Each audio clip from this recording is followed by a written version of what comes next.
Hi, this is Chris Hawkins, and you're listening to the Liverpool Connection podcast.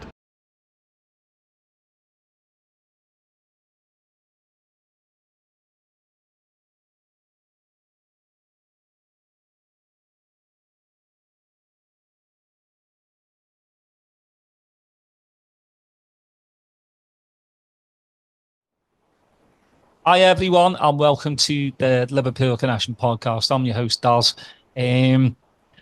Just want to say, if you like LFC Clobber, and it's unofficial, it's not from the mega stores all over this world, but a great merch store is called Up the Reds. They have one in the UK and the US. The US one is upthereds.com. The UK one is upthereds.co.uk. If you can get on there, I think you get a 10 or 15% discount using the discount code ATX Reds. So yeah, please get on that because it's brilliant, and the owner's really boss and they're down to earth. My next guest, I'm so happy to have him on because I get to talk not just about Liverpool, but I get to talk about Adidas trainees, and I cannot wait. It's crazy how I found him. It was just an Instagram post from Seven Store, and it was an ad for the new Special collection. And I see this lad talking away about these lovely, beautiful trainees, what I wanted, and he has right there, getting them out the box. But yeah, I can't wait to talk about that, how he made it onto the ad. That he's a Liverpool fan, which is number one for me, and it's nice to get back to talking about Liverpool, especially having a little break from Klopp leaving. I think we all needed a massive break, and because I ran out of tissue from crying, but it's all good. As we all know with Liverpool, we rise again. My guest for today is Chris Philbin. We're going to start off. Chris, welcome to the pod. This is his very first podcast, by the way. Nice to meet you, Daz. Nice to see you, everyone. Let's talk Liverpool. Obviously, you're a Liverpool supporter. When did it really start for you? I think I'm 38 now, so I was probably a little bit of a late bloomer, if I'm honest. When I was younger, wasn't really interested in footy until I was probably 9, maybe 10, when I started playing footy. Didn't watch footy really young. Used to watch my dad watching it, and I couldn't fathom why someone would get so angry at the TV and what on earth was going on with his hands, with his swear words, whatever was going on. Didn't really get it. Once I got a little bit older and I started playing footy, I think I started watching footy to try and get better at playing footy. Early doors, I remember I really liked, and this is horrible to say because I understand now why it shouldn't be allowed, and my dad must have hated it, but I really liked Eric Cantona, and I think it's because I'm a bit of a hothead, and I think I liked the way he was on the pitch, and I think he was a bit of a character, and that's one of my earlier memories, which is hard to swallow now, but I'm all right laughing about it.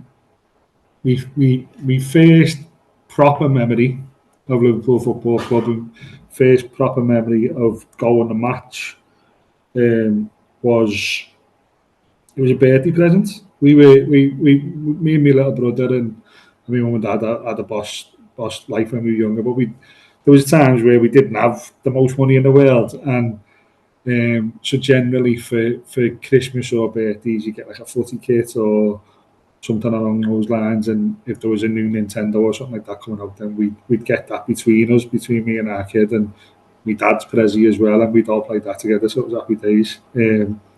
But I remember, I don't know how old I was, I can't remember specifically how old I was, but I got my first match ticket for my birthday. Now my birthday's in November. It was a midweek game, and we were playing Newcastle. So finished school, got up in the morning, I think I got footy top, went to school, and I knew I was going to match that night for the first time with my half fella. And yeah, got through school all day, dead excited, looking forward to it. It's pissing down, and it's freezing cold, and it's literally the middle of November. So we walked to Anfield, which was just dead magical. Get like chips and sausages and that on the way, and it wasn't that far from ours. Probably maybe an half an hour walk. We lived in Old Swan at the time, so yeah, not too much of a walk to Anfield from Old Swan if you know the Liverpool area.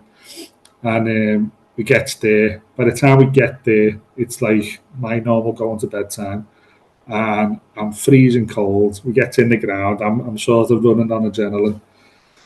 Gets up to our seats. We were in the Annie Road or the Cop. I remember I think we were just in the Centenary. And anyway, match starts. Gets to half time. It's 0-0. By this point, I'm absolutely freezing and absolutely bored off me chops. And full-time whistle goes, finish 0-0. Worst game I've ever been to. I remember coming off the ground and asking my dad for something else for my birthday, and it wasn't the memory you'd like to have from your very first game. But that was that. My next memory of going to match wasn't too far later. It was with my little brother. My little brother's 2 to 3 years younger than me. And me and him and my dad were going to the match together for the first time, because it's different if you support Liverpool or you're from Liverpool. It's difficult to get tickets. It's difficult unless you've got season tickets, unless you regularly go to match all the time. It is difficult, and financially it can be a lot to take 2 or 3 people to the game. So this was, I want to say, a pre-season friendly. And me and our kid and my dad were walking the match. It was the first time the 3 of us had been together. And as we were getting there, it was during the day, nice sunny day. It wasn't November this time. Can't remember specifically when it was, but as we were walking down, my dad was chewing gum, and we got right by Anfield, and I don't know where it was. I should have checked it actually before I come on this. But me and our kid talk about it all the time, and he was chewing this chewy, and he made it sort of like decent gobstopper size, and he spat it out and kicked it, and he kicked it over a wall that at the time seemed like it was about 1,000 foot tall. It probably wasn't. It was probably just a normal sort of 10 to 15 foot wall, but it was like part of our little memory, part of our little journey. And anyway, we went and enjoyed the match. Nice sunny day. I think we won 3 or 4-1. I think we were playing Leon in a friendly, if I remember rightly. So that was a more positive memory. And then dipped in and out, going to match sort of semi-regularly then through sort of my teenage years. My uncle Paul had a season ticket, and the first time I'd gone on my own, quite last minute. My uncle couldn't go to match, and I think it was even early doors in terms of like mobile phones. So I think I was just in my Mars, and someone had phoned the house and said, Paul can't go to match, does Chris want a ticket? So I took the ticket on my own, and my ma was obviously panicking because I'm going to match on my own, but grabbed the ticket, off I go. And it was the derby. We were playing Everton, and it was, I think it was 3-1, and I think Harry Kewley scored a pearler. So I was a teenager at the time, but I can't remember specifically what season it was. I might even be wrong. I think we went down to 10 men. In the first half, but we still beat them 3-1. I'd have to go through the archives to find out exactly what match it was, but yeah, I think at the time, I think I was about 13, 14, maybe 15. So that was a positive memory. And then my journey then with Liverpool and going to more and more games grew as a little bit of a sad moment really. My uncle wasn't well. He was diagnosed with cancer, and I've got 2 cousins who I'm still very close to, and we don't think it wasn't through sort of making sure we were all together all the time or whatever, but for whatever reason, my uncle always managed to obtain more tickets at this moment in time, and it was the last few years of his life, and my cousins were a little bit younger, so I don't know whether he was trying to just make sure that we were close as cousins and making sure that they still had someone to sort of share going the game with and that, because I don't know if he knew how sick he was going to become or whatever, but through whatever reason, we ended up going to match a lot, and my little brother would come with us, so the four of us would go. The four of us with my uncle. My dad never went with us, but we ended up going home and away. And I went through probably my first few seasons of actually going properly and going up and down the country, going to European games with them. And yeah, that was when I really started going. So that was an eye opener in terms of how much it can cost and how much time it can take. But yeah, if it wasn't for my Uncle Jimmy, God rest his soul, and obviously my cousins, Paul and Mark, his sons, I probably wouldn't have seen as much as I have seen, and seen some wonderful things obviously over the years, as we all have. The first final I went to, the first European final I say was in Bâle, which was Europa League 2000 and, I don't know, 2013, 2014 might have been a little bit later. That was good. That was a journey that obviously we didn't win, but it was nice to travel about. And I think one of the things my cousin says, Paul says, the football gets in the way. The going the game and the drinking before and after and whatnot, and seeing new stands and seeing new grounds and seeing new places. That's the best bit for him, and they've seen millions more grounds and millions more places than I have. But yeah, that's one of my fonder memories. I was fortunate enough to be in Rome when I'm terrible with the scores. I think we might have even got beat. Alisson was in goal for Roma. I remember that, but we went through on the night, and that was, I think might have even been early Klopp years. That I can't remember. It might have been the year before we won it, was it? Yeah, that was the Kiev year. Might have been. That was one of the best tips, because there's a group of lads who they always go with, and I've been fortunate to go with them a couple of times, and they range from sort of lads in the early 20s to fellas in the late 60s, and they're all different characters, they're all different backgrounds, and they've seen all different things over the years. And when we were in Rome at the time, I think there'd been a little bit of murmuring and trouble, so there'd been a bit of quite a bit of scaremongering, and quite a few warnings were flying around at home. And obviously it doesn't matter how old you are, your ma finds out that people are getting stabbed or jumped over there, then she still panics. So we were getting text messages telling us to be careful and whatnot. So that was an interesting trip. But yeah, it was a beautiful place. We didn't see any trouble, and yeah, thoroughly enjoyed that. I think one of the scariest trips I've been on with Liverpool, and it's only down the M62, was Old Trafford, when we were beating them already from the first leg in the Europa, and we were getting beat 1-0, and come half time, just before half time, Coutinho scored to make it 1-1, and it's probably the loudest away end I've ever been in any of the matches I've ever been to. And it was the same night, I don't know if you remember, there was a group of about 5 or 6 Scousers who'd managed to get into their end above the away fans, and they dropped the flag with about 25 minutes to go. A couple of little urchins, and they were above us. And that was, it's not something that, like, it's hard to describe, because obviously they were just having a laugh, but it did escalate. Like, there ended up being prison sentences and everything to do with that, to be honest with you, because of all the fighting and that. But was one of my best memories. But we were underneath them, and when they dropped that flag, it was like something out of a film, and everyone's like cheering them on and that, and then just standing there sort of helpless, watching all kinds of Manx trying to smash their heads in, and they hold their own. It was like the film 300, where they're in such a bottleneck they could defend themselves for a good 20 so minutes before the stewards managed to safely remove them. But when that finished, go on, sorry. No, I remember the video where quite a few Scousers were taking on quite a lot of Manx and it was a lot. Doing well.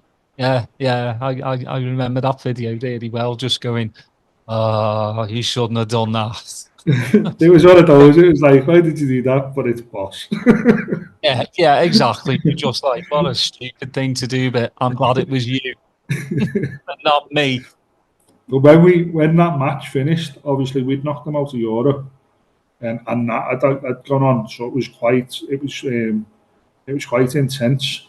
But me and our kid and my mate Mark, and we weren't there with my cousins that time. I think, if I remember rightly, and if they ever watch this, I'm sure they'll let me know. I think they had tickets for the racing in Cheltenham. It was the same week, and they don't miss a game generally. They still to this day don't miss a game as far as I'm aware.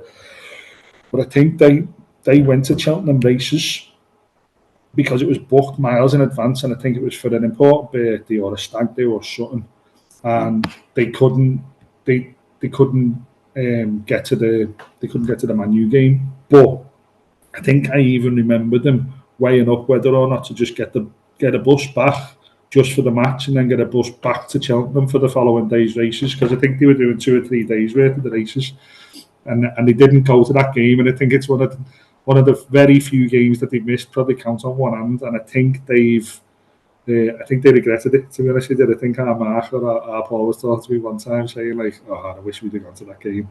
But anyway, when that match finished, have you ever seen the film The Warriors? Mm-hmm. Where they've got to get from one end of America to back to Coney Island because of everything that's happened. It was like that, because me and our kid and my mate Mark had got the train in. We parked in Manchester, but we got the train in from Piccadilly into the back end of Old Trafford. So we had to get the train back, but we were like the only 3 Reds there. So we had to, like, obviously, I don't think we had any colours on, and even if we did, obviously we both wear red anyway, so it's not that noticeable. But obviously we couldn't open our mouths, and we got on the train. Not even the first train. We were stranded for a good half an hour, 45 minutes. And we got on quite a late train. It was pitch black. I think it started raining. Everyone was fuming because they'd all seen the fighting and they'd been knocked out. And obviously we were all made up. So we had to just keep our heads down, stay quiet. We get on the train, and then all the Manx just started singing horrific Liverpool songs. I won't go into specifics, but you can imagine what they were singing.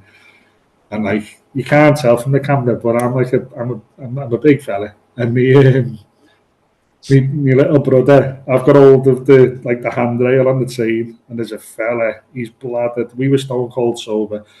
He's bladdered, giving it loads, just singing, trying to get the train going, just to sort of soften the way they're feeling, I'm guessing. And he's really going hard, and he's going hard on things that we all agree shouldn't be spoken about. And my brother's got hold of my hand, and he's looking at me to say, don't you fucking dare. Don't you fucking dare. And I'm looking at him, and I've got maybe 20 more seconds of resilience in me before I say something or do something. And then the doors open and we could get off the train, so we were all right. But he still talks about that from time to time. So that's one of my fondest memories, really. And obviously we've got big memories recently. Like I was saying to you before we started recording, I don't go so much anymore. I think as you get a bit older, start to shift where you're spending your money, and mortgages and proper bills come into play, and it's nice to go on a few family holidays a year and stuff like that. And I think, a bit like the collection behind your head, started to redistribute some of my expendable money towards trainers and stuff that I can keep, while I can still treasure the memories watching the Reds on the telly or in the pub, with my half fella or with our kid or whatever. So yeah, I haven't been to that much over the recent years. Obviously, we had a bit of COVID spell anyway, but yeah, most of our recent success and most of our recent adventures I've enjoyed through the medium of TV, really.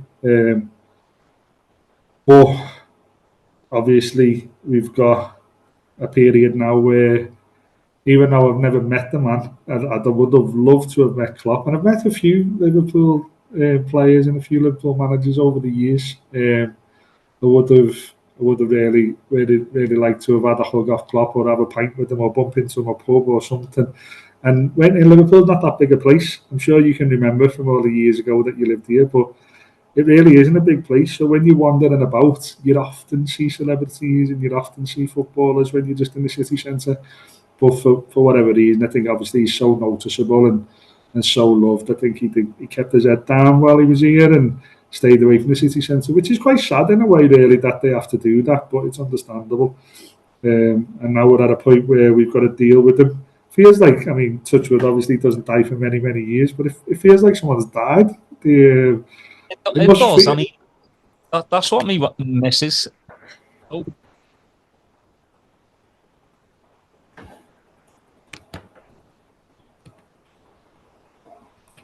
Hold on, Chris.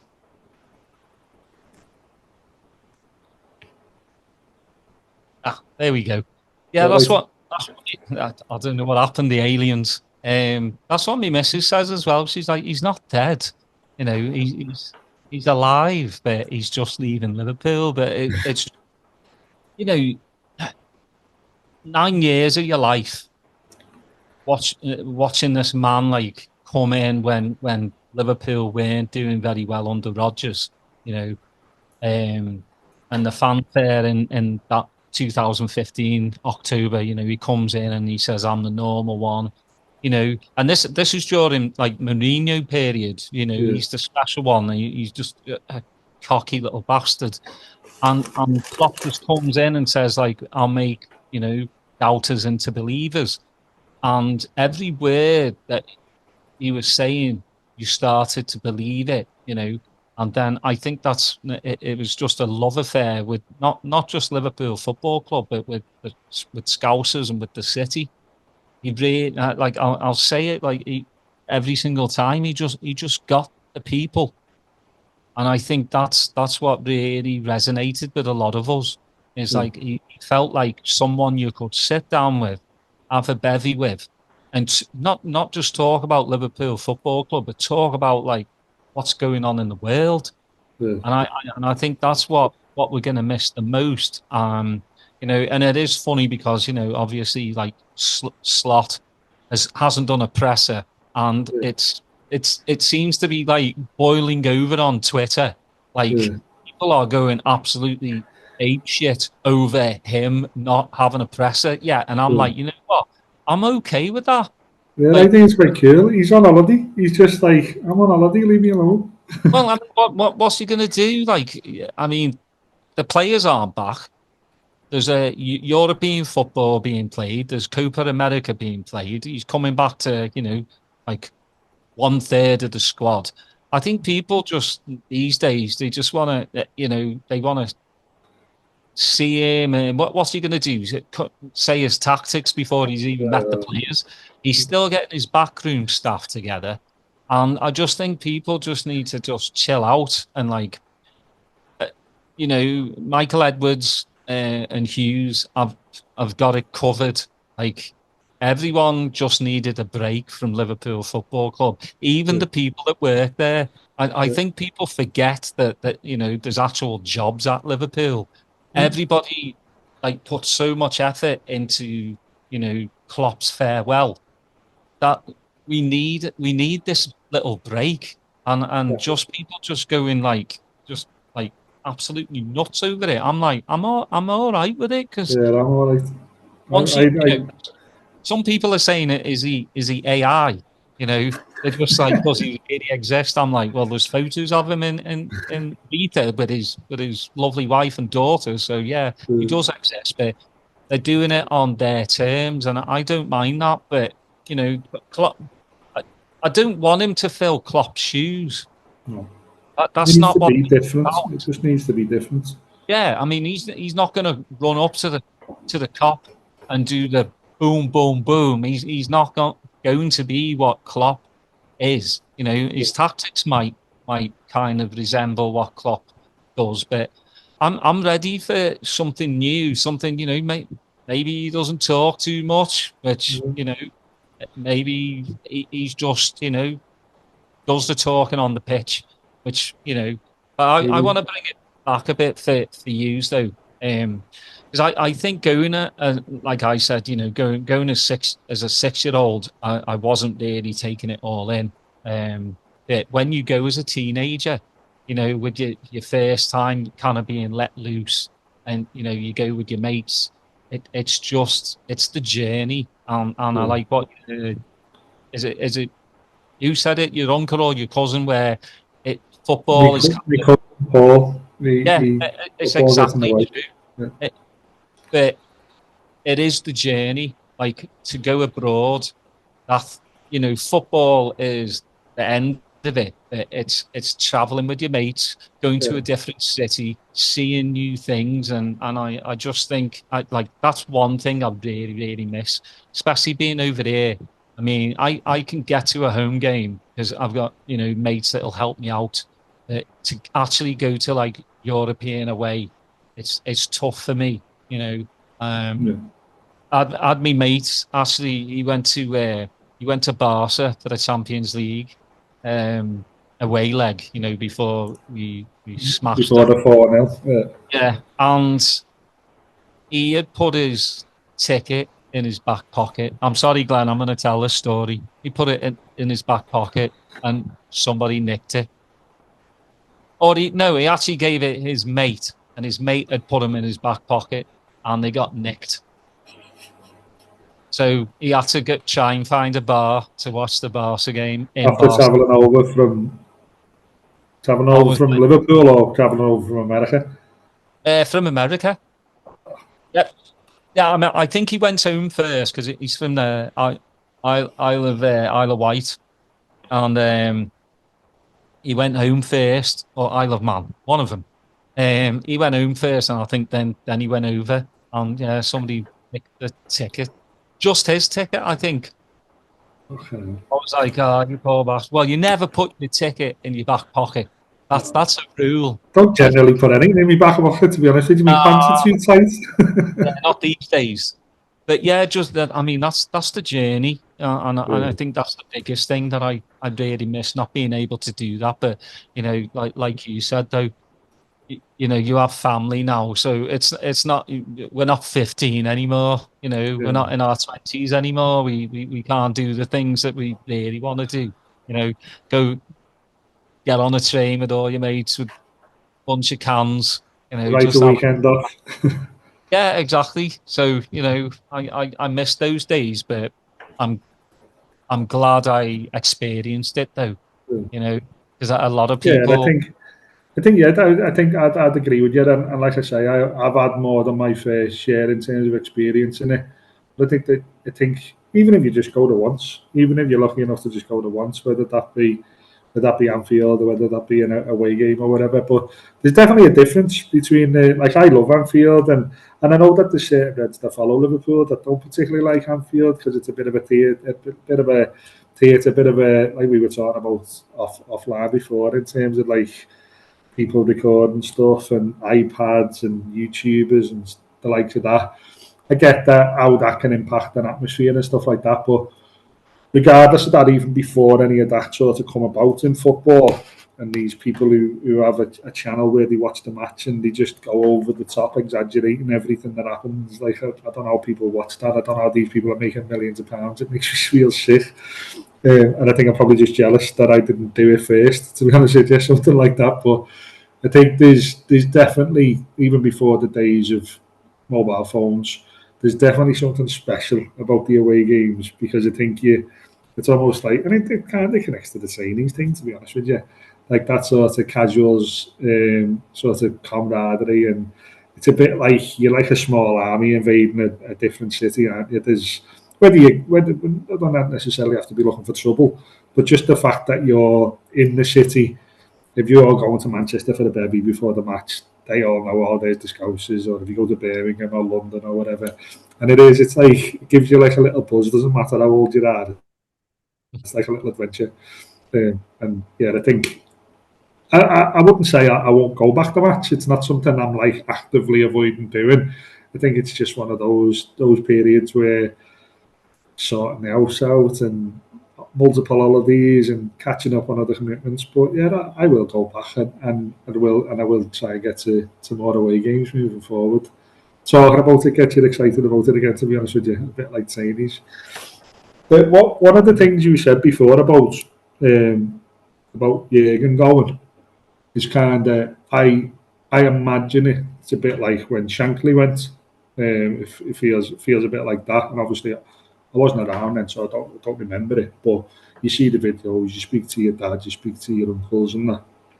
And I've got a little bit of a quick story for you on Shankly, which you might enjoy. So my nan and granddad lived pretty much the whole lives in Daysbrook, which is by Melwood training ground. And my half fella and his brother Jimmy lived with them obviously when they were younger and that. And my granddad was a plumber. And the day after we won our first league, which I think it was either our first league or our first trophy with Shanks, was 1965. I think it was either the FA Cup or the league, one of the two. I can't remember right now. But the following day, my granddad was doing a plumbing job in his house. So my granddad's in doing a plumbing job that was already pre-scheduled. Because I think back then it was like very much look after the local community, and my granddad did the plumbing and someone else did the joinery, and they paid each other in bacon if it was off the butcher, and all just generally sharing trades. But the way the story goes, and I believe this is accurate word for word, and I even wrote this story into the Shankly Hotel when they were opening the Shankly Hotel, because they were asking for local stories, and it's on the wall in the Shankly Hotel with like my name and stuff written underneath it, which I only recently found out it even got published, to be honest with you. And that was about 15 years ago, and someone stayed in the hotel recently and sent me a picture of my name on the wall, and I was like, they never got back to me and told me that I won that competition. I definitely deserved some sort of prize. So my granddad was doing the plumbing, and because he just the day before, Shankly had essentially given him the best day of his life to that point, the same way as when we first won something with Klopp. He was like, done his job, and he was like, I don't want any money. Like, I don't want the money. Like, I'm just so happy to be in your house and sorting out and whatnot. Honestly, it didn't take long. Just leave it. Just sort of give us a handshake or give us a hug. And there was a picture by the back door. Like, and it's not black and white, because it's at the time it was like, it's kind of like yellowy grey sort of colour. That sort of old photo in like a proper ornate frame. And it's leaning against the back door. And my granddad and he had a mate working with him. I don't know what his mate's name was, but he had like someone a bit like an apprentice just helping him. And he'd said, what's the picture? And Shankly, and I'm not going to try and do the accents because I can't, but Shankly had said, why'd you like it? And he was like, yeah, what are you doing with it? It was by the back door, so it looked like potentially it was going in the bin. And Shank said, well, you can have that instead of me paying you. If you won't take any money, you can have that. And his missus, Nessie, went mental and went, you can't give him that. The lads have just give you that. The lads have just presented you with that. And he went, oh, shut up, there'll be more of them. Anyway, it turns out it was in the paper the following, on the Monday, it was in the paper. It was the team photo with the trophy that he'd been presented with as like his first thing. And we've still got it now. Like, it's in my dad's. And it's like, it was up in my nan's forever. My nan and granddad both passed away now, but yeah, it's in my dad's. It's big old, still in the old ornate frame, and it's like I say, like a black and white yellowy colour, and yeah, it's pretty cool. So we've got that. Yeah. No, that's really cool. That's a really cool story. I like that. He just seems like because, you know, my granddad tried to tell me stories all about Shanks, but again, you know, I was too young to really like take it all in. But it's stories. I hear so many stories like that about him. Just, you know, stuff that just Liverpool Football Club meant the world to him. But like, you know, just everyday things. He's like, you know, he's just a man of the people. Just like possessions were just, you know, they're just possessions. Yeah. You know, Yeah. it's all here and all in here. So that's another great story. I mean, because you can go in to the hotel, you know, all the time and show your grandkids, like, look, I'm right there. I mean, that's a great thing to you know, be proud of. So yeah, well done, you. That's good. You know, with Slot, we'll talk about like the upcoming season because obviously, you know, fixtures have come out.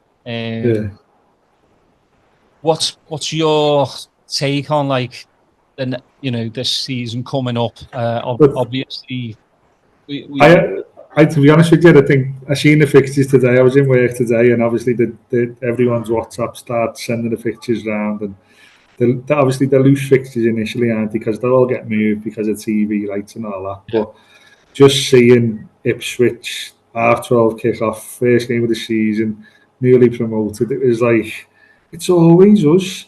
Like, and our record at half-12 is not the greatest. It always, I mean, probably, I don't know the actual stats, but it always feels like it's not the greatest.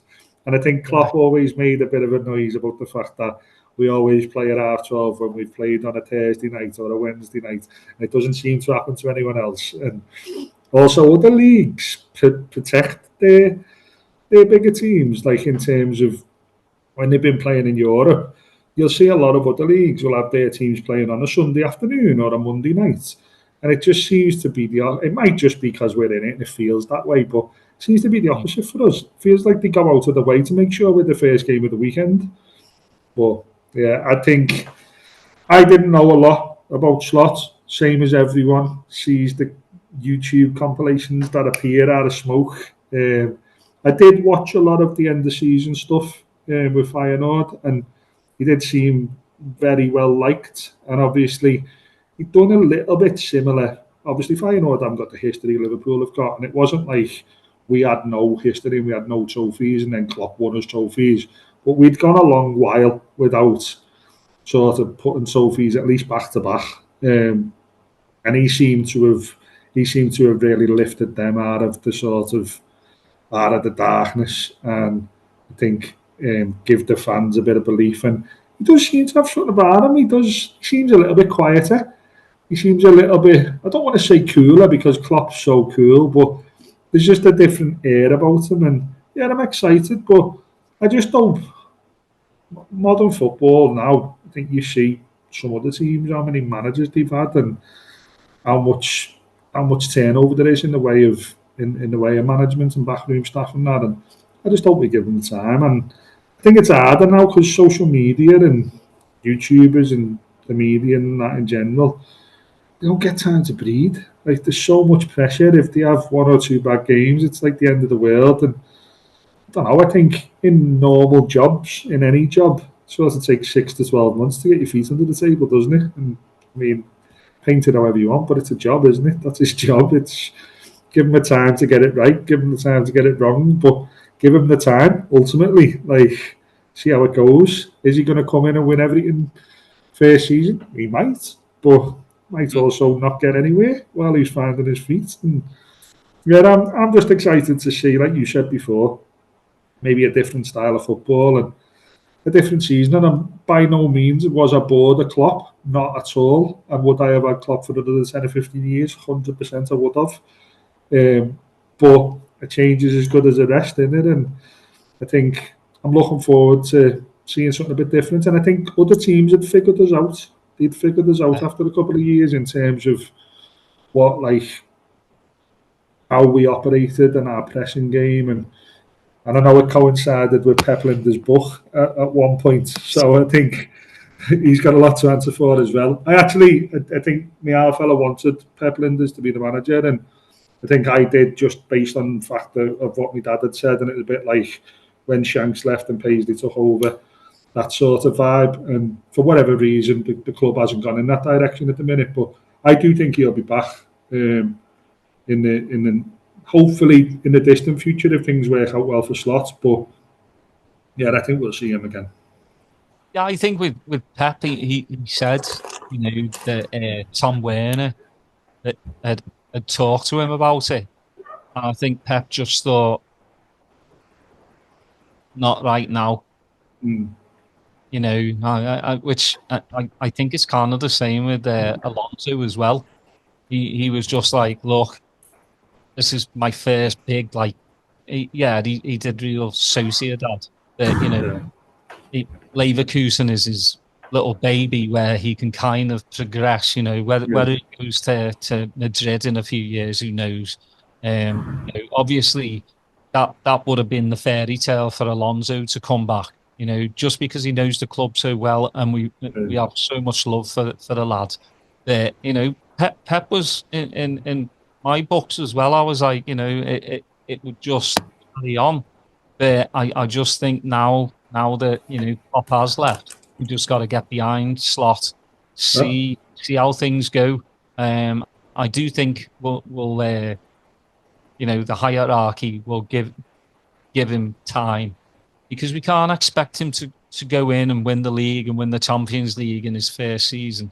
If it happens, then absolutely fantastic. But we're all kind of realists as well. We know how this works. We know people will get on your back. We've seen it with players, with Nunes. Nunes misses sitters. Oh my God, he's a flop. Blah blah blah blah blah. Lucas. Remember Lucas as well? He was the same. He had some bad games. It was scapegoat Lucas, scapegoat Nunes. Nunes lost us the league last season. Well, no, he didn't. If you want to keep running with that, that's your agenda. But he didn't. Like the whole team just lost its way in April because we were playing really, like, not the best football. We were getting the job done, and just think just ran out of energy. We just ran out of whatever was keeping us going for the past few years. We ran out. I think what does my head in is when people talk about like the COVID season when we won the league, we already had it put to bed by the time COVID came about anyway. And the following season was probably more impacted. And the fact that we couldn't really celebrate it, and the fact that we couldn't keep that momentum going, I mean, there's nothing we can do about that. The whole world is suffering. I'm not saying it, oh, woe is Liverpool, but it was a killer, that. It was a killer, the fact that we couldn't really celebrate that, and we couldn't really build on it. And that did impact us, and it's one of those inputs or maybes. We'll never know what would have happened if it would have been a different time. But, there's loads of reasons we didn't win the league last year. And there is loads of negatives about Nunes, but loads of positives as well. I love him. I think he's nuts, and I think he's got it there, and I hope he finds a way to unlock it more regularly. I mean, look at what he done when he came on against Newcastle when we were getting beat, and he came on, scored 2 wonder goals, and we won the game. Look what he does for Uruguay as well. Yeah. He scores loads for them. I just think, maybe a change in formation and manager might just give him that lift. Yeah. I'd be even more concerned if he wasn't in these positions to score these goals. He is getting the chances, and I just think he just needs to kind of take a breath or two before, because I just think he hoodies things too much, and then obviously, it goes over the bar. But I mean, I just think also when Haaland came in the same time as him, so obviously it was this Haaland versus Nunes, and then we saw what Haaland can do. Nunes can do the same, but do you see Haaland chucking back?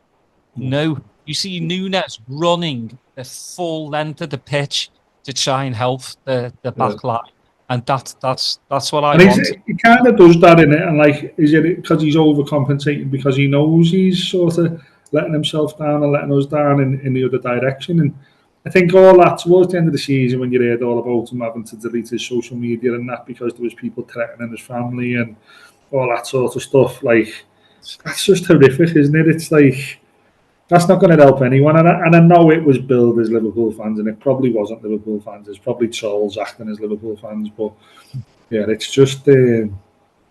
I I think you're right. I think a sort of a fresh start for him under a new manager, under a new formation, after a good few weeks / months off, I think could be an exciting time for Nunes. And do you know what? Sometimes it just doesn't work in the Prem. Sometimes there's been wonderful players over the years that haven't quite done it in the Prem. And we've seen people visit the Prem, even the likes of Messi when they've come to play Premiership teams in Europe. And he hasn't done a sniff when he's been over here, really, has he? He's never done anything. So yeah, sometimes it's a bit of a cliche, but it's a funny old game, isn't it? So I just think we have a lot to look forward to. We do. Like there's again, football is a tiny dot in our lives, and it does give us joy, it gives us grief. That compared to what's going on in the world, and there's got to be some positivity about this team. Like, I think we only need maybe 2 new fresh faces to come in, because I think the team's still there.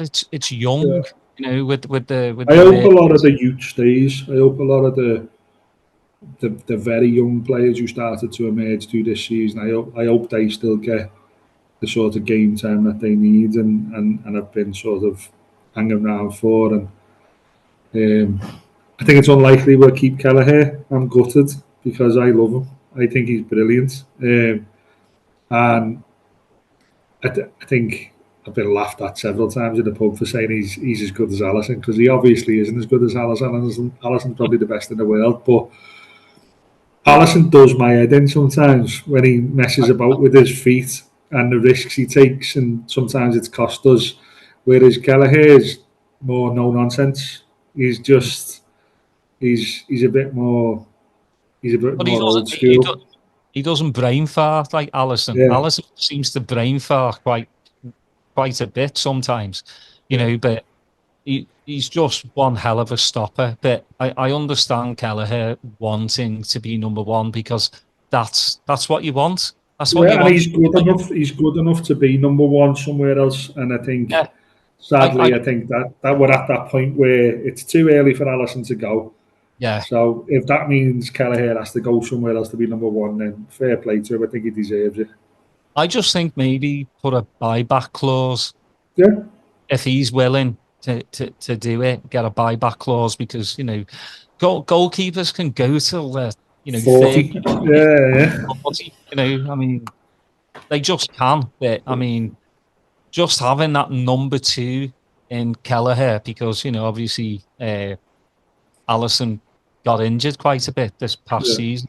Kelleher just slotted in right away, and he's just this calm young lad, But yeah, I just think we got to be positive about the season. Keep get Trent contract sorted, get Van Dijk sorted, get Mo sorted.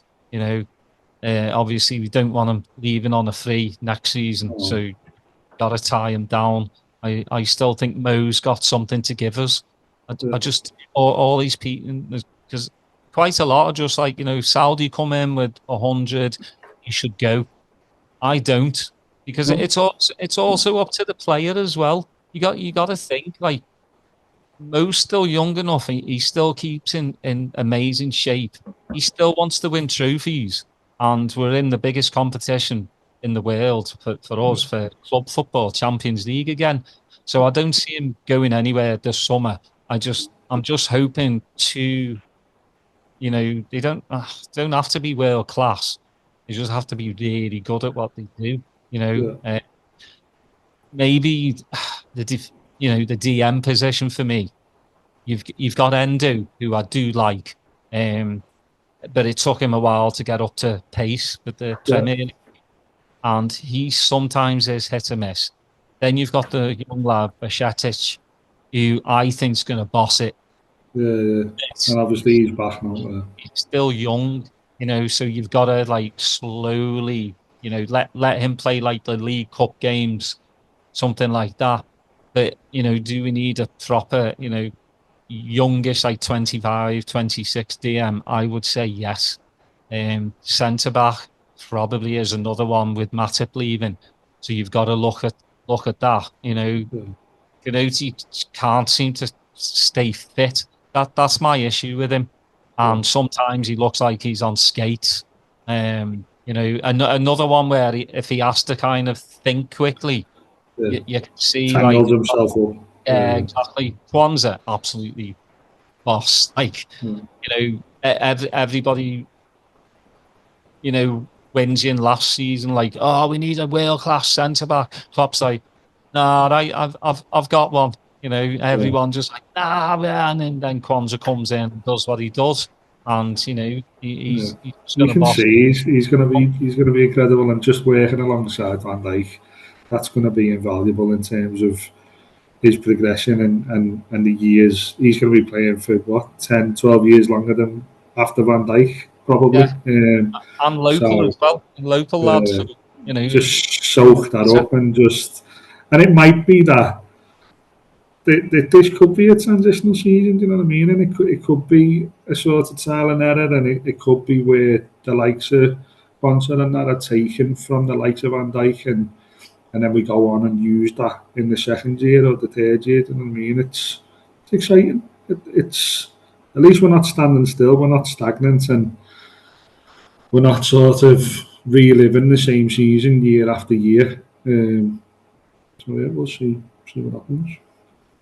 All right, now comes the part I've been waiting for, the most to talk about Adidas, and not just about the Chinese though. But isn't it great that they're gonna come back for Liverpool? They're gonna be sponsored. They were the best shirts ever. Best kits. I never liked Warrior. I never liked New Balance.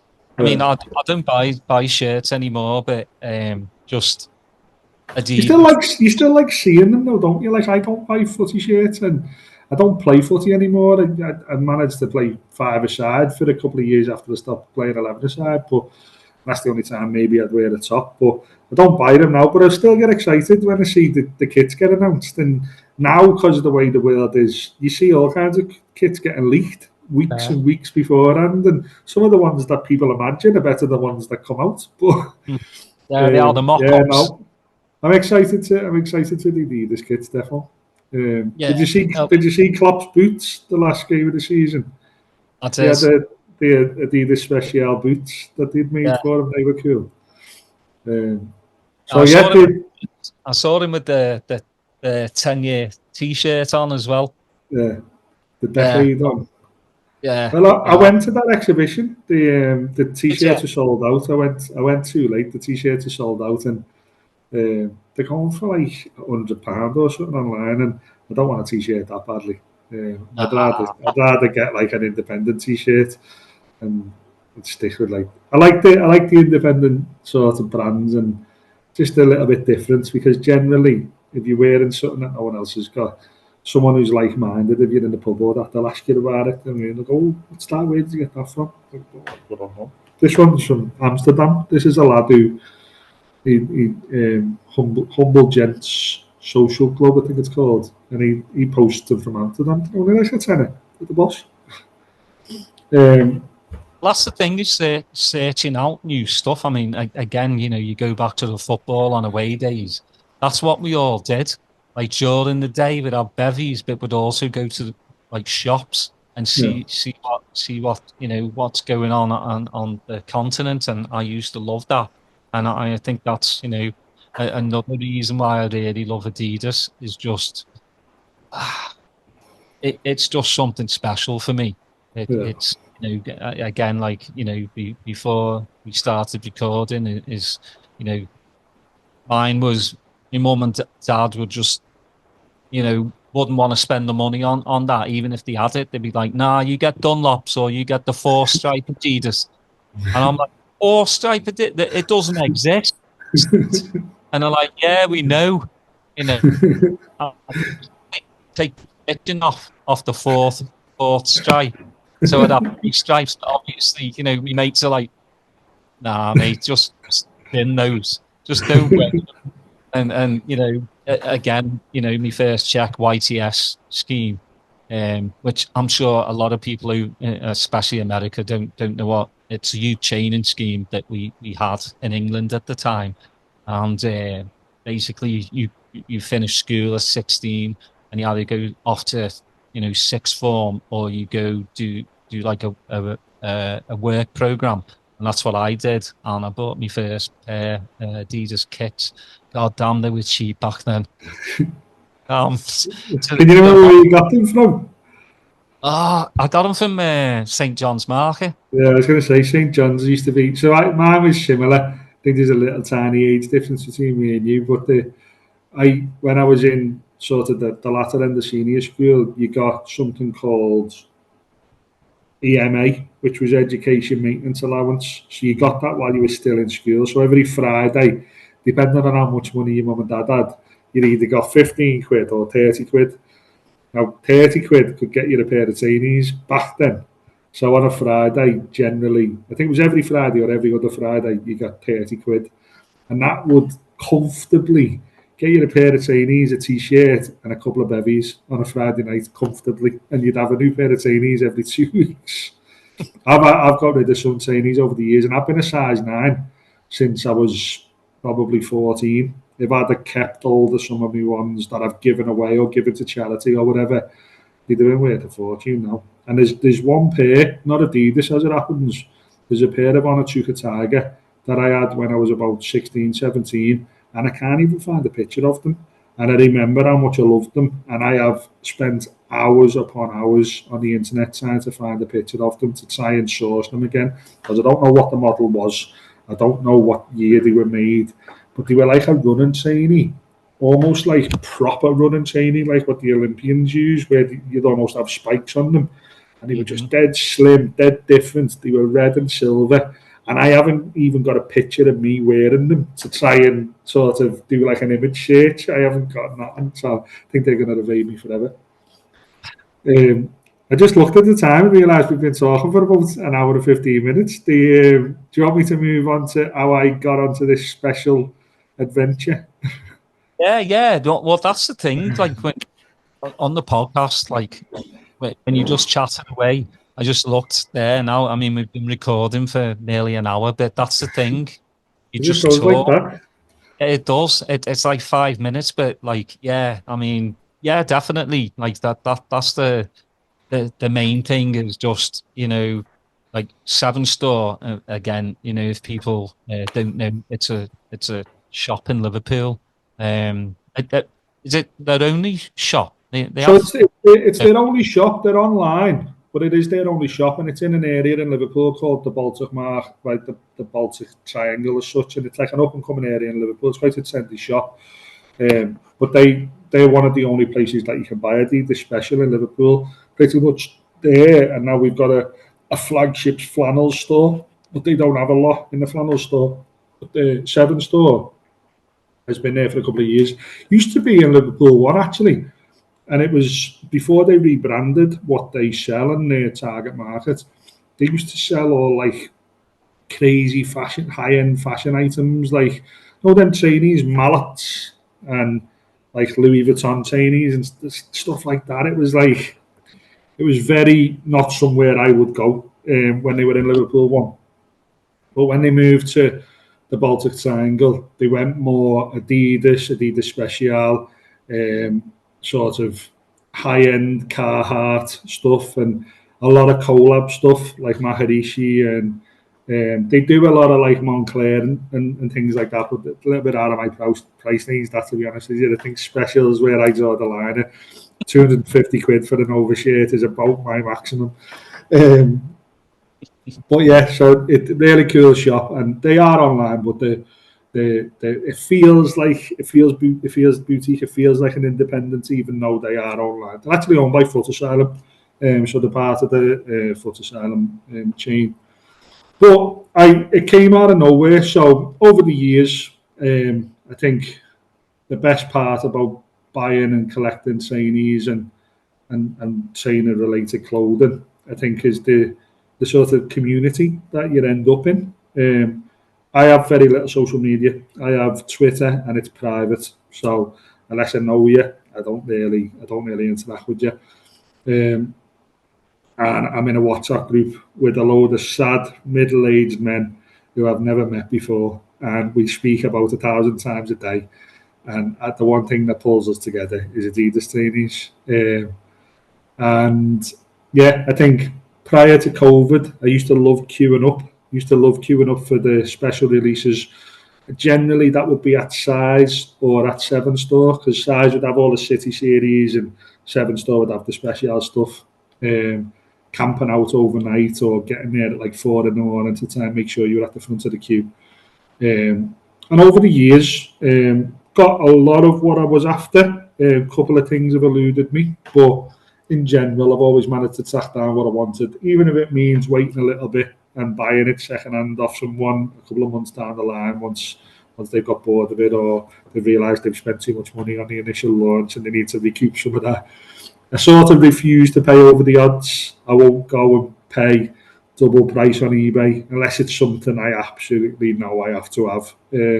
Just out of principle more than anything. Anyway, about 8 weeks ago, loosely got to know the staff in Seven Store through buying stuff over the years. Often pop in if I'm walking a dog or walking past with my missus, and she's probably got more trainees than me, to be honest with you. And the staff are lovely in there, and get a phone call from one of the girls who works there and just said to me, "Are you interested in modelling the new special range?" And I was like, "What? Are you like, what? Is this a wind up? I'm obviously not a model. Look at me, I look like Hagrid." And she was like, "Yeah, they want to do a little bit different for this campaign because it's a 10-year anniversary. They're looking to do a bit of a mini documentary on like the general buyer and wearer." So straight away I was like, "Yeah, sure," thinking they'll probably ask about 1,000 people and it's not going to come down to me. So I said, "Yeah, crack on." The next day, gets a different phone call from a different woman who was PR in Seven Store. Said, "I hope you don't think I'm a weirdo. I've got your number from the girl in Seven Store." And she said, "You're interested?" And I was like, "Yeah, of course." She said, "Can you fire some photos over?" Left it at that. Get another contact the following day. And they were like, "Yeah, perfect. Exactly what we're looking for.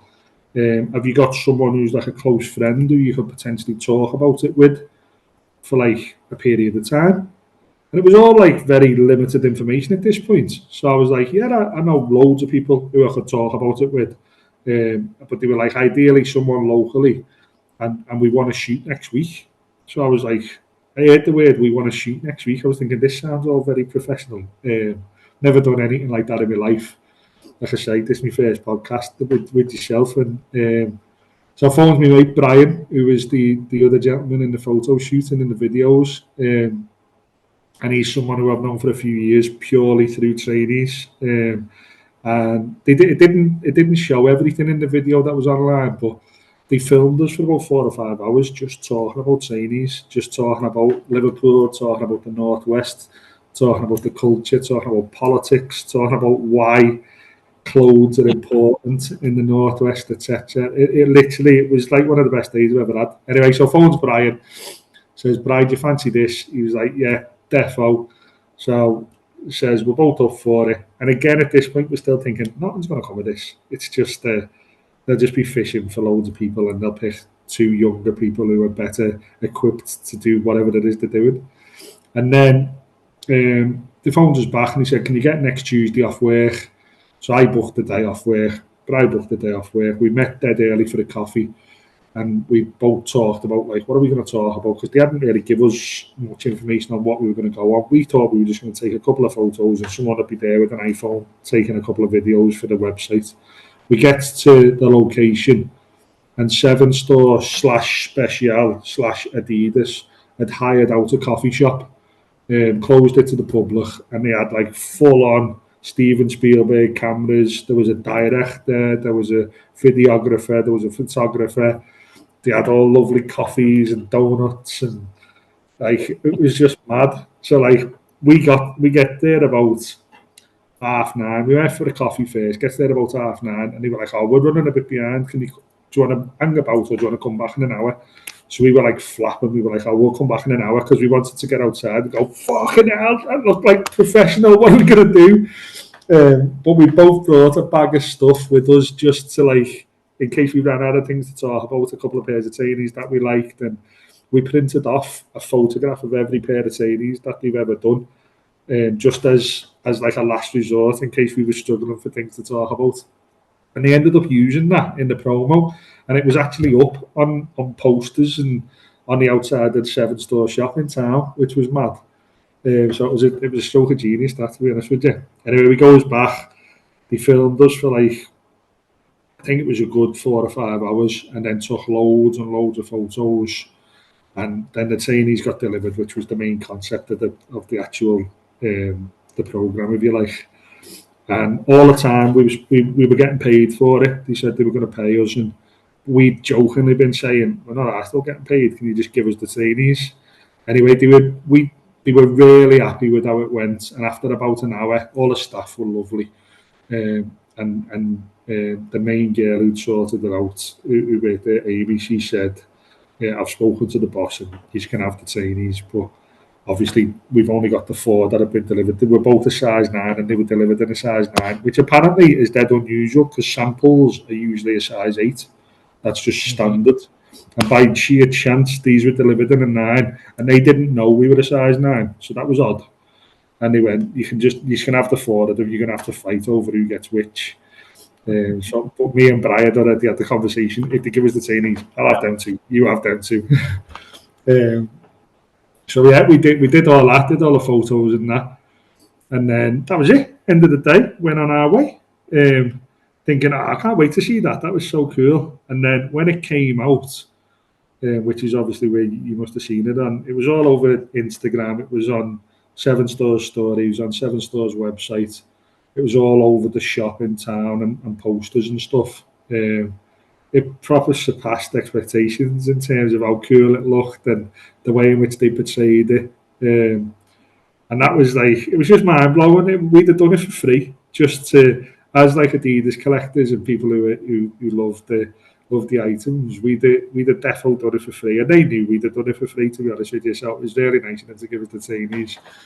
And then on launch day, so we had the trainees a good couple of weeks before they came out, and it was cool walking around in them. And we both went to it. There's a festival in Liverpool called Laces Out Festival, which is where all the big sneakerheads get together. And we had the trainees on, and people were like, "Oh, have you got them? They don't come out for like another 2-3 weeks." So that was cool. But we weren't really allowed to share photos on WhatsApp or social media, and we didn't. They were just like, we prefer you not to. Do you know what I mean? It wouldn't have been the end of the world if they did. But they've been good to us, so we were good to them. And then on the day when the actual special, the 4 trainers were released, I think it was the 24th of May. We went down to the shop. We still queued up to buy the other 2 pairs of trainees that we didn't get given. And again, we wore them, so we looked like the cool kids. But then as we were in the queue with all like-minded folk, and obviously it's the same faces every year when you queue up. You don't know them, but you know the faces. You sort of loosely get to know them. There's a big fucking massive poster of me and Brian, and we're stood in the queue next to it. And then people started to notice over time, going, hang on a minute, isn't that you? And then it was like, there was a screen showing the video and showing the record, the conversation. Your chest goes out a bit. So that was dead cool. And then on that day, I'd said to Brian, just to sort of finish our little journey, we booked the day off work and we went and picked up the trainees, and then I drove to Blackburn, drove to Darwin to see the exhibition. And that was kind of like the cherry on top, because as we were in the queue to go and see the exhibition, there was loads of people in the queue. I thought maybe hundreds of people in the queue. Gary Aspden, obviously, who invented Special, he was inside the exhibition, showing, like, speaking to his staff and whatever. And he recognised us because he had to sign it all off. And I've never met him before. I've never interacted with him before, but my big stupid Barnett does me favours sometimes.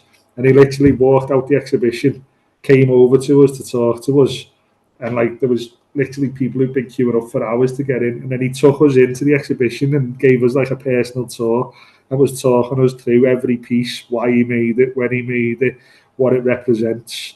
And like everyone in the queue was fuming, looking, going, who the fuck are they? Why have they just been taken in? They've only just got here. We were at the back of the queue. So it was like, what are they doing? And that was lovely because, and even he said, when I got sent the pictures, I was like, who's cast these two models? These are, you don't want these showing the brand. He said, and then when I understood the concept of what it was, he said it was the best. And he really liked it. But the thing is, though, Chris, I think you do want people like yourselves showing the brand, to be honest. Not like, I remember it was the spring collection, I think 2017 or 18, they did the Mediterranean one. And that was all like, models, like skinny bastards. I'm just like, that's great. It's not the people that buy it. Generally, most of the people, middle-aged fellas. Mostly. Us. Mostly it is. You get the odd kid in the queue, and you get the odd, like I work in student accommodation, you get the odd like sort of trendy students, but generally it's quite expensive, and there's only limited numbers, and it is mostly lads our age holding on to the youth, trying to remember something that is slipping away. But it was incredible. It was I thought a boss job. I think you did a boss job just because it really did. Like it didn't look fake. It looked like two mates having a conversation about these amazing shoes. Again, if you're not an Adidas like fanatic, I think people just look at us like it's just a trainer, but it's not. It's a bit more than that. Especially specials. It's just, I'm sure you're the same. Like I said before, when I get the new trainee, I look at it for hours. Just every little detail, and I think that's what Gary puts into it, is every little detail, and I appreciate that. Let me ask you, what's your holy grail, like out of the special? Like I know what mine are that I've missed, and I've missed quite a few. I mean, for me, the high burn. Okay. I really wanted a pair of those, and I've missed them. The first Mallisons. Just because what it also meant, it was the lads who passed away, Mark Allison, and the original Mallisons it just looks so I don't know, beautiful. And I agree with you, and that's I don't like I'm not a massive fan of the Broomfield because it's just like almost a cheaper version of the Mallison in my eyes. But I think in terms of ones that have evaded me, I haven't really got a pair that's evaded me. If I've wanted it, I've managed to get it. Maybe not straight away, maybe second hand and needed a bit of work years later. But in general, I've managed to get them all. I think the one pair that I've had and literally wore them to death, and I mentioned it in the video, but I don't think they showed it, was Super Tobacco. And I absolutely love them, and I'm currently tracking several of them on eBay at the minute, but I'm sort of reluctant to pay £100 for a pair of second-hand ones. So that's the brown ones, right? Yeah, like the brown leather ones. There's actually a fella on Twitter as well. Have you got them? What size are you? 9.5. Oh, I've got a spare of all the new ones in a 9.5. So maybe we can do a swap. It's weird though because like at first I just bought them just to buy them, and I didn't really like them. To be honest, I'm not a big fan of the 6 eyelets. I'm just not. But they grew on me just because, and especially brown. Brown's kind of, it's just this generic color. But the more I started just looking at them, the more I was like, the quality. I like them, and I've only worn them like twice. I tend to wear, because I've changed jobs recently, so it's a little bit more relaxed where I am now. But in the past, I've been in roles where I've had to be pretty much dressed smart, and I could get away with some of them as like smart casual, like chance it. If I had really nice top on, really nice kicks, I could get away with like those as smart casual. And the world's relaxed a bit more now in terms, I think, since post-COVID, defo. Yeah, I would say Super Tobacco are my favourite. Currently, don't have a pair. Have had 2 pairs that I've killed. I'd say Padaham is probably me second favourite in the way of like a silhouette. Any of the Padaham. I don't, like I said before, I don't wear white trainees, so I've got the Liam Gallagher's, but I've got them just so I've got them. I don't wear them. And then I'd probably say, under normal circumstances, the Arkersden that come out in 2021, I think it was, maybe 2022. They're like a orange and brown. When Stephen Graham advertised them, I bought a couple of pairs of them, loved them. Quality was ridiculous, and the build on them was just something else. But having said that, and I was writing it down before I came to see you before, I've put in brackets that the latest Garwin possibly might be in my top 3 now. Because once you've got them in your hand, and everyone who I'm mates with, like I said before, in the little WhatsApp group and that, once they all receive them Garwin in hand, the build quality on them is like nothing else. The level of detail that they've gone to on them is ridiculous. So if you are lucky enough to get your hand on a pair, they are something else. So yeah, I'd say right now, and I think your taste changes over time, and that's one of the things me and Brian were talking about. I think as you get a bit older, you prefer runners because they're a bit more comfortable. I'm still managing to get away with me flats because I like the way they look with chinos. I like the way they look with jeans. You can get away with a suit jacket and a pair if you want to, do you know what I mean? You could even go to races in a pair if you absolutely wanted to. So I'd say Super Tobacco, Padaham, and Garwin at the minute. I'm the same. I'm flats all the way. Even though, like after a while standing in them, your feet do hurt, and you just like do. You know, but you're like, but they look cool. Yeah, you know, I mean, I got me joggers as well, but like, you know, me runners, but like, it's just you can't wear them with like, you know, just can't wear them with what you really want to wear. Like shorts, yes, but like, you know, jeans and stuff. Nah, but yeah, I mean, you know, I missed the Lothertons in 2020. Like I really wanted those. I've got the Gore-Tex versions. They're just yeah, it's just me. Just like I'm just buying to buy them. Well, they did another pair of the Lotherton, didn't they? They were like they were called Elland, and they were in the Leeds colours in like blue and yellow. Now I think sometimes what I like about Special, and I mentioned it in the video, and I said it to Gary himself, is that it's something for everyone. So when there's a range comes out of 3, 4, 5, 6 trainees, whatever, you're not meant to like all of them. They're not made so that we like all of them. They're made so that half of the people who are going to buy them love 3 of them, and the other half are for the other 3. And that was one of the reasons why they wanted, when they initially engaged with me and they wanted Bri, the girl said, do you know someone who's roughly 10 years younger than you or roughly 10 years older than you? Because they wanted to talk about the decade, obviously because it was the celebration of the decade, but also they wanted to talk about the change in like taste, and ideally, and it worked well because what Bri's into isn't what I'm into, and it meant we could cover more of the range just naturally talking about it because it was just being dead honest.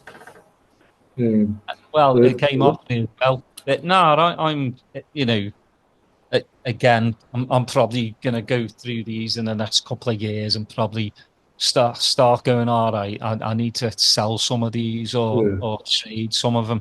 I think that's the great thing about like the Adidas community.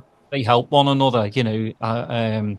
Like I'm mates with the Addy family on Twitter, and he's a boss fella, and you know, I really like how he does things. You know, let's not do this eBay crap where you're trying to, you know, make 3 times as much as what you bought them for, Yeah. because you Because you went can. you won the lottery on all of them. But you're not never going to please anyone, and I think Gary Aspin in the last year or so, I've seen more like tweets and stuff on Instagram where he's just like he's sick of people complaining about Yeah. Special, Yeah. It's because going, they don't get it. I think they just don't get it. they're like, these will be in the sale rack in 6 months, and he's like, well, then just don't buy them. Yeah. Like they're not for everyone, and I love the range, but there are Chinese that I've gone, I'm They're not not for having me. those. Yeah, yeah, And same with the clobber. Like I like to buy the t-shirts because they're the yeah. cheapest, apart from the socks. But I like the t-shirts because they're really high quality, Yeah. and the jackets are boss. I Yeah. mean, they are expensive, but it's not like you buy a jacket every single season. No, and they do last. You know what I mean? I've got about 4 or 5 of the jackets, but I generally, I mean, I wish we were at it's the 18th of June, and I'm still considering wearing a jacket when I'm leaving the house. I don't know what's happening with our summer this year, but generally I'll just alternate between them, and I don't really own much else. Do you know what I mean? I wouldn't pay 250 quid for a special jacket and then go and pay £250 for a Hugo Boss jacket. I've just got the special jackets, and then I've got a coat or two, and generally that's what I'll have on. But they clean well, they keep well, the quality is there, do you know what I mean? It's not 250 quid because it's got a name on it. They are really built dead well. So, no, I agree with you. Yeah, he's a nice fella, Craig. I don't know him, but I've interacted with him a few times. Mm-hmm. He's sound. I'm actually trying to get him on. He's wanting to do like an Adidas podcast as well, and I think he supports Bradford. Yeah. So I wanted him to come on and just have a chin wag with me. But Maybe wait until see if we get them in the cup or something and do like a special. that'd be brilliant. Yeah, but yeah, I love our conversation, mate. Again, to talk about Liverpool and Adidas in the same podcast is it's like heaven for me. Well, thank you I've so been much. waiting for someone to come on and talk about Adidas. But for everyone who's going to be listening, I'll put a link to 7 Store advert that Chris is in. It's about 9-10 minutes long, Yeah, I the believe, devils. and it's such. I mean, even if you aren't into like it, Adidas Special, it's just such a good chat of just two lads who love talking about shoes, and you can see it on their face, and it comes across as honest as well, which I really like. But I just want to say, Chris, thank you so much for coming on. Hopefully, this won't be your last podcast now. You'll probably go on to where, star in movies with Brad Pitt and George Clooney with, with, I with the don't think Adidas so. specials on.